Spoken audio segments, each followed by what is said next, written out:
تو انہوں نے موسیٰ علیہ السلام سے پانی مانگا، تو اللہ تعالیٰ نے پتھروں سے ان کے لیے پانی کے سپرنگز یعنی چشمے نکالے، پھر ان کو من اور سلوہ دیا کھانے کے لیے۔ یہ کہنے لگے کہ ہم ایک ہی کھانا کھاتے کھاتے بور ہو گئے ہیں، ہمیں من و سلوہ نہیں پسند، ہمیں تو زمین سے اگنے والی چیزیں چاہیے جو ہم مصر میں کھاتے تھے، جس پر موسیٰ علیہ السلام بہت ناراض ہوئے۔ پھر انہیں یاد دلایا گیا کہ یاد کرو تمہارے ساتھ کیا کیا ہوا تھا جب تم نے سبت کا قانون توڑا تھا۔ اللہ تعالیٰ نے تمہارے ان لوگوں کو بندر بنا دیا تھا تاکہ یہ ہسٹری سن کر ان کو یقین آ جائے کہ یہ قرآن اللہ کی کتاب ہے، جیسے تورات اللہ تعالیٰ نے بھیجی تھی ویسے ہی قرآن آپ صلی اللہ علیہ وسلم کو دیا ہے، اور قرآن میں بھی وہی ساری باتیں ہیں جو تورات میں موجود تھیں۔ یہ سورہ بقرہ ہے، اس کو سب سے پہلے سننے والے کون تھے؟ جو مدینہ کے یہود تھے، وہ یہ سن رہے تھے، اور اس میں ان کی فرسٹ پارے میں آپ زیادہ تر دیکھیں موسیٰ علیہ السلام اور بنی اسرائیل کا ذکر ہے۔ تو یہ جو موسیٰ علیہ السلام کا ذکر ہے اور بنی اسرائیل کا، اور کس طرح سے من و سلوہ اللہ تعالیٰ نے اتارا، اور یہاں جیسے ذکر ہوا کہ اپنا عصا پتھر پہ مارو تو وہاں سے 12 چشمے نکلے 12 قبیلوں کے لیے، کیونکہ ان کے 12 قبیلے تھے۔ تو یہ سب باتیں جو تھیں یہ صرف یہی لوگ جانتے تھے، انہی کی تورات میں یہ سب موجود تھی، اور یہ ان کی ہسٹری تھی۔ قرآن میں اللہ تعالیٰ یہ ہسٹری انہیں سنا کر یہ یقین دلانے کی کوشش کر رہے ہیں کہ یہ وہی آخری پیغمبر ہیں جن کا وہ انتظار کر رہے تھے، اور جس اللہ نے تورات نازل کی ہے اسی اللہ نے یہ قرآن نازل کیا ہے۔ تو اس لیے ہمیں یہ فرسٹ سننے والے جو تھے وہ یہود تھے مدینہ کے۔ فرسٹلی انہیں ایڈریس کیا گیا، پھر اس کے بعد انڈائریکٹلی ہمیں سمجھایا گیا کہ دیکھو تم سے پہلے ایک قوم تھی بنی اسرائیل، اللہ تعالیٰ نے ان کو اپنے کام کے لیے چنا تھا، اللہ تعالیٰ ان سے چاہتے تھے کہ وہ اللہ تعالیٰ کا پیغام پوری دنیا تک پہنچائیں، اور انہوں نے یہ غلطیاں کیں تو اللہ تعالیٰ ان سے ناراض ہوئے، اور ان سے وہ کام لے کر اب وہ کام امت مسلمہ کو دے دیا ہے۔ ہر ایک مسلمان کا فرض ہے کہ وہ اللہ کا کام کرے، اللہ تعالیٰ کے میسج کو پوری دنیا میں کنوے کرے۔ ہم بنی اسرائیل کو اتنا کیوں پڑھ رہے ہیں؟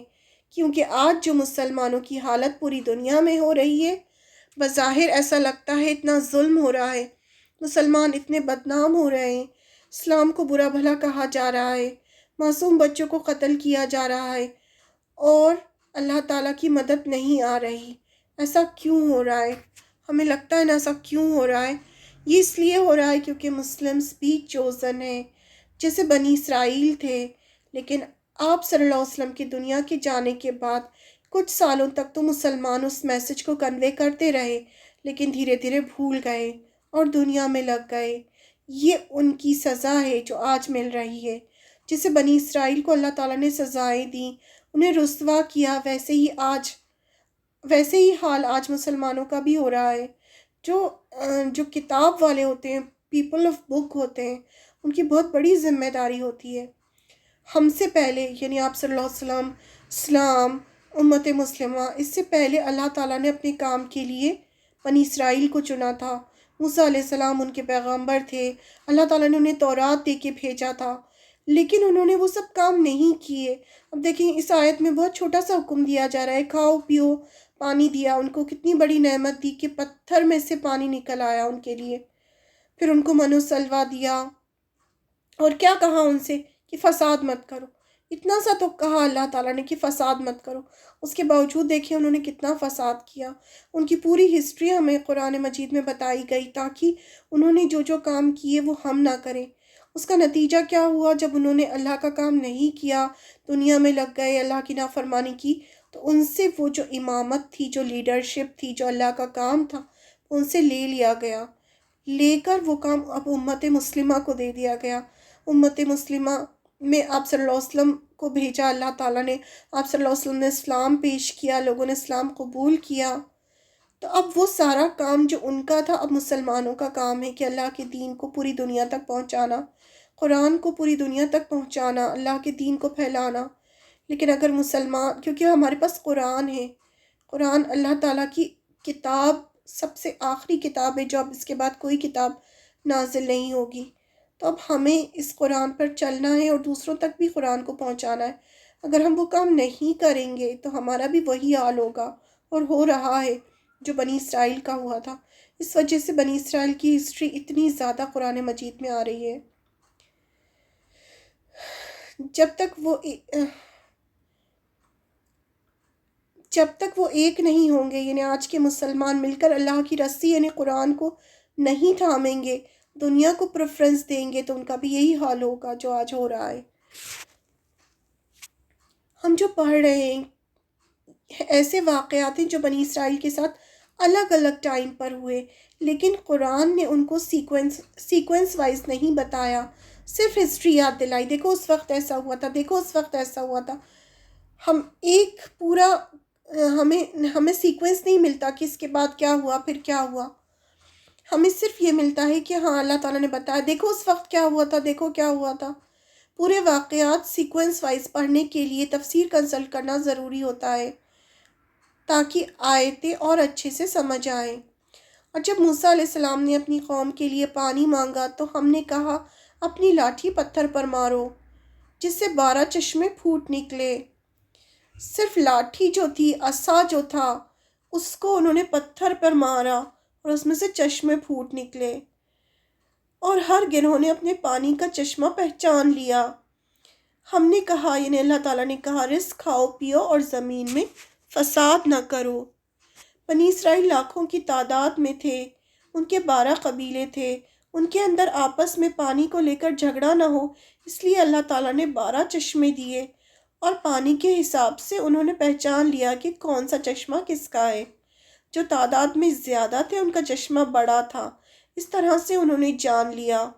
یہ اللہ کی بہت بڑی نعمت تھی ان کو کہ پتھر سے چشمہ پھوٹا. بس ان سے اتنا کہا گیا کہ فساد نہ کرو، لڑائی جھگڑا نہ کرو، بس اتنا ہی تو کہا اللہ تعالیٰ نے اتنی بڑی نعمت دے کر.